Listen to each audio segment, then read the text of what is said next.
book friends, welcome back to Books I Read. I'm Sheila and I'm so glad you're here. Hi, woo! Okay, I am off today. My daughter is at the nature center, so I decided to go to Goodwill today because I was looking for something else to do a DIY makeover for my other channel, and I found 3 books that I found more than that, but 3 that I really wanted.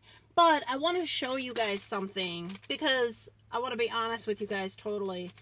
And well, I'll just tell you, and I will show you, and then I will elaborate. How about that? Okay, I just want to make sure for safety reasons. Okay, this is what I always tell you guys. I don't know if I've told you guys on Books I Read, but I always tell you guys on my other channel, you got to watch Goodwills and thrift stores because they will overcharge you for books. I didn't notice when I was in there. I didn't notice, and I didn't notice until I had actually walked out already. And I didn't want to go back because I figured it would be my word against her word. And this is what I mean. She charged me for 4 books, and she charged me $1.50 for 4. But that's what I always tell you guys. Be careful when you shop at the thrift stores or Goodwills because sometimes they will overcharge you for the books. And what I mean also is I got 3 books, not 4. And I got 2 hardcovers and a paperback. Paperback is supposed to be $1. Hardcover is $1.50. So I should have been charged more than $4 and some change. And she charged me $6.42. So that's what I'm saying. Be careful with that. I'm not gonna, like I said, I didn't go back in because then it would have been my word against hers if I would have said, well, I didn't get 4 books. I only got three. These are the 3 I got. I just didn't want to cause a big old thing, okay? But I just want to share with you guys to watch how much they charge you for books and make sure they are charging you for the amount of books you bought. Just be careful before you leave the store. Just be careful. That's all I want to say. All right, so I did get these 3 books, this small little haul. So what did I find? Angie Thomas, The Hate You Give. And it is in an amazing shape. The only thing is somebody's name is in it, which that's a bummer, but it's fine. I could still trade it if I needed to. She will take those. But it is in amazing condition. That's what I'm trying to say. And then I also found this book by Harper Lee, Ghost Set of Watchmen. You guys know who Harper Lee is, right? The author of To Kill a Mockingbird. And this book is in excellent condition as well. Excellent. So yeah, this book would be worth $2 as well. And it's got those, what are they called? Deco pages? Is that what it's called? I never know. No, it doesn't smell anymore. It doesn't smell like a new book. How sad. But anyway, I was excited to find this. It's in very good condition. So, again, definitely worth $2. So, that's how I'm justifying that. And then this is a paperback, obviously, as you can see. And it's Seabiscuit. I am so excited. I haven't read this book in years. And it's by Laura Hillenbrand. Is that how you say her name? I don't know. But I'm excited. I haven't read this book in years, and I am so excited to read this book. So those are the 3 books that I got. But anyway, I also want to share in this video a little, well, I guess a little haul and the weekly wrap-up. I read quite a bit, I guess. The first book and this is in no particular order. The first 2 books I'm going to talk about, I actually watched the movie and then read the book. And I watched the movies with my daughter. And then I read the book at work. The first one was The Kissing Booth by Beth Reekles. I gave it a 3. It's your basic contemporary. There's not much for me to say about it. The title says most of it. The synopsis says most of it. And it's basically girl meets boy, boy meets girl. Or should I say girl meets hot boy. We have Elle. She has a best friend and she's in love or gets a crush and then falls in love with her best friend's brother. They have all these rules. They're not supposed to fall in love, blah, blah, blah. I don't know. But it's a cute little story. I figure it's just your average contemporary story. Don't go in it expecting too much. Just a contemporary. I gave it 3 stars. That's it. And then the next book I read, this book is either really loved or really hated, and that's After by Anna Todd. Again, I watched the movie, as I said, with my daughter first. Then I read the book. It was okay. Again, basic contemporary romance. You have a shy girl that falls in love with the bad boy. You already know come on. You already know she's going to fall in love with the bad boy. I don't understand what her Why they went into the story with her high school boyfriend, I don't know. That didn't make any sense, but whatever. I guess the story itself wasn't real impressive to me. It didn't have much of a story. You just have this girl falling in love with this bad boy. So I gave it a 3. I didn't hate it. I didn't super like it. But if you're sitting around and you have a teenage daughter or your girlfriends, or it's one of those, hey, let's watch a movie, yada yada. Yeah, just don't put too much into it. Just your average contemporary romance kind of thing. Not too great, not too, not too anything. You know what I'm saying? It's just eh.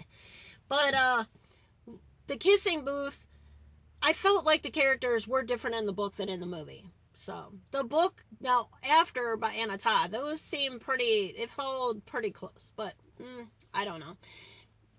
Read it, don't read it. It's up to you. You know what I'm saying? I wasn't overly impressed or anything. I was just like, okay, yay, same old, same old. Don't take it too seriously. Don't take love in a book too seriously. That's all I can say.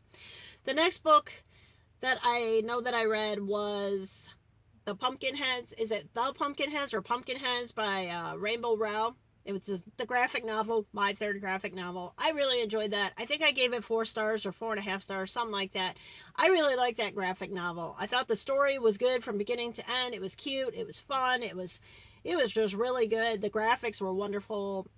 That was the first one I've read in color. That was pretty cool. I don't know. I liked it. So there you go. That's all I can really say about it. Josie and Deja, is that her name? Deja. They work at the pumpkin patch every season, and it's just a cute little story. It's just cute. It's just really cute. And then I read Teen Frankenstein by Chandler Baker. That started off really good for me, and then it went downhill. I was disappointed. I wish they would have just stayed with the Frankenstein idea, because I think that would have been better, but they go into intertwine the janitor. And if you read the book, you'll understand what I mean. I don't know. It just fell flat for me. It just was disappointing for me. I gave it 3 stars. I don't know. I think it would be great for middle grade because it's not too scary. It's not too much. Yada, yada, yada. And then what else did I read? The Lonely Ones by Kelsey Sutton. That was good. That is a story written in poetry writing, or written in poetry form. Yeah. That style of writing in poetry. So it is a story from beginning to end. It's not one of those poem books that you would open up and just read a poem. I mean, you can, but it makes more sense after you read the book from beginning to end. And basically the girl feels invisible by everyone in the world, and then something happens that changes that, and she doesn't feel invisible anymore. I kind of can relate. I think I gave that book 4 or 4.5 stars as well, because it is a pretty good book from beginning to end, and it is written in poetry form. And I always have a hard time writing poetry for some reason, because it's poetry. How can poetry be wrong? I mean, it has to be really bad poetry, right?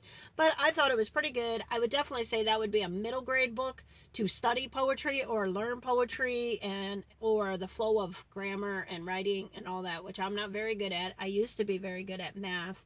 Well, so. I used to be better at math, but I used to be very good at English and grammar, but I'm just not anymore. I don't know. Even though I read, I don't know. I'm losing it the older I get. I don't know. And then I also read, what did I finish? The Killing Lessons by Saul Black. I read that. I gave that book 3 stars.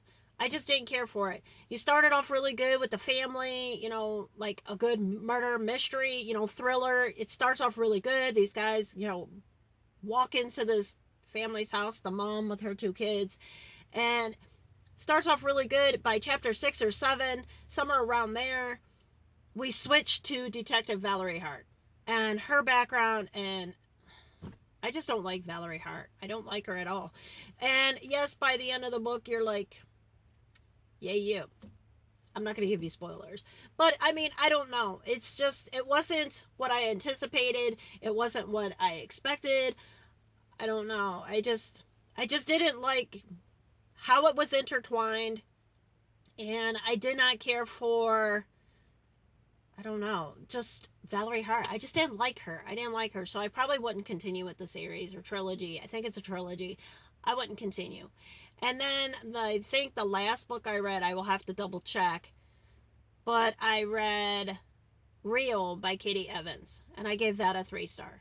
And the reason why I gave that book a 3-star, it is a smut or erotica or whatever it's called, whatever genre it's under nowadays. I mean, I can understand why people didn't like 50 Shades now. I really can figure it out. I mean, because 50 Shades was my very first smut trilogy I had ever read. And I liked that one, but I felt like there was more of a story after you read all 3 books. But if you don't read all 3 books and you just read the first book, I can understand why people hated it now. I can understand why it was like, really?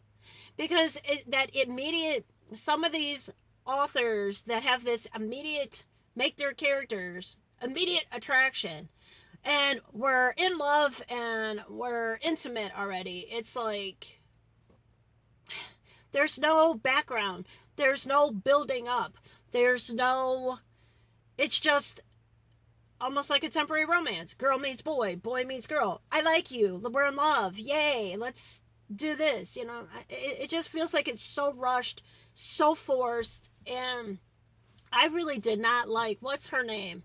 Brooke? I did not like Brooke in Real. I didn't like her at all. I just, how are you so attracted to somebody that fast? Now, I understand chemistry or that, oh, yeah, I want to, you know, if that, you know, you're in a bar and you're like, yeah, okay, that's what you're going there for. I get it. I understand it, but in reality that's not usually the way it works. And I understand this is a book. I get it. I get it. Totally understand. And I totally understand that some people like it because, you know, hey, it makes you feel better, or it's, you know, maybe taking layers off yourself, you know, making yourself feel better. I get it. I don't hate the book. But I just feel like as a book and a story, it's lacking backbone. It's lacking story. And it's lacking where, I don't know, it's like she gives you so much, but yet there's so little. I don't know. It just leaves me like with questions. So, I don't know. I just gave it a 3. It just wasn't my thing. Okay, books I read. That is it. That is all I read for this week. I have some books I'm still reading, but I haven't finished. But I guess that is it for this video. I really could use a cup of coffee, so that's what I think I'm going to go do. Go get some dog food, some cat food, and a cup of coffee, and figure out what else I need to get done today. I guess I will see you next time on Books I Read. Bye!